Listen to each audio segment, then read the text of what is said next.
బండి భగీరథ్ తరఫున మాట్లాడేటువంటి వాళ్లకు కూడా కొదవలేదు. ఎందుకనంటే భారతదేశంలో రేపు చేసినటువంటి వాళ్ళను కీర్తించినటువంటి వాళ్ళు, వాళ్లకు దండలు వేసి వాళ్ళను గౌరవించినటువంటి వాళ్ళ సంఖ్య దేశంలోనైతే ఉంది. కానీ ఇక్కడ ఒక విషయం అయితే స్పష్టంగా ఆ యొక్క బాధితురాలు వయస్సు మేజర్ అయింది కాబట్టి ఆ కేసు వర్తించదు అని సోషల్ మాధ్యమాలలో వచ్చినటువంటి ఈ యొక్క సందర్భంలో ఈ వీడియోలో ఉన్నటువంటి అంశాన్ని తీస్తే ఏమొస్తుంది మనకు అని కనుక చూస్తే మనకు కొంత రిపోర్ట్స్ కనబడ్డాయి సోషల్ మీడియా ప్లాట్ఫామ్ నుండి.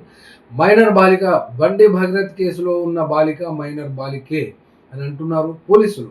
అనగా పోలీసుల రికార్డ్స్ మరియు అందుబాటులో ఉన్న సమాచారం ప్రకారం బాధితురాలి వయసు 17 సంవత్సరాలు.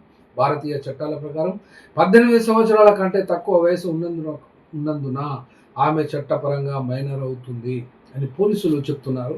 వాళ్లకు భిన్నంగా అనగా బండి భగీరథ్కు సంబంధించినటువంటి సోషల్ మీడియా మరియు మీడియా వాళ్ళు చెప్పేటువంటి దానికి వ్యతిరేకంగా ఈ తెలంగాణ పోలీసులు చెప్తున్నటువంటి అంశం ఇది.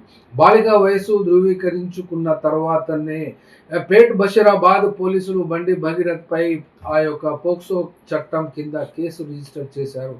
అట్లాగే ఆ కేసు రిజిస్టర్ చేసినటువంటి వాళ్లకు సారథ్యం వహిస్తున్నటువంటి డీసీపీ కూకట్పల్లి డీసీపీ ఆ యొక్క సిట్ బాధితురాలి నివాసానికి వెళ్ళి సేకరించిన తాజా స్టేట్మెంట్ ఆధారంగా సెక్షన్ 5(1) ప్రకారం రీడ్ విత్ 6 జోడించారు దానికి. కాబట్టి సిట్ ముందు ఇవాళ 2 గంటలకు హాజరవ్వాలని ఇచ్చినటువంటి నోటీసును కూడా ఈ యొక్క బండి భగీరథ్ ఖాతరు చేయలేదు. కాబట్టి మనం ఒకసారి ఇటువంటి అనగా మహిళలపై అమ్మాయిలపై రేపు చేసినటువంటి వాళ్లకు ఇక్కడ తెలంగాణ రాష్ట్రంలో ఎన్కౌంటర్ల స్పెషలిస్ట్గా పేరు పడ్డటువంటి వ్యక్తి గురించి మాట్లాడలేదు. కానీ అప్పుడు జరిగినటువంటి సంఘటన 2019లో దిశ కేసులో 4గురిని అక్కడ ఎన్కౌంటర్ చేసి పనిష్మెంట్ ఇచ్చారు ఆ మహానుభావులు అయినటువంటి అప్పుడు ఉన్నటువంటి ఆ ఎన్కౌంటర్ స్పెషలిస్ట్.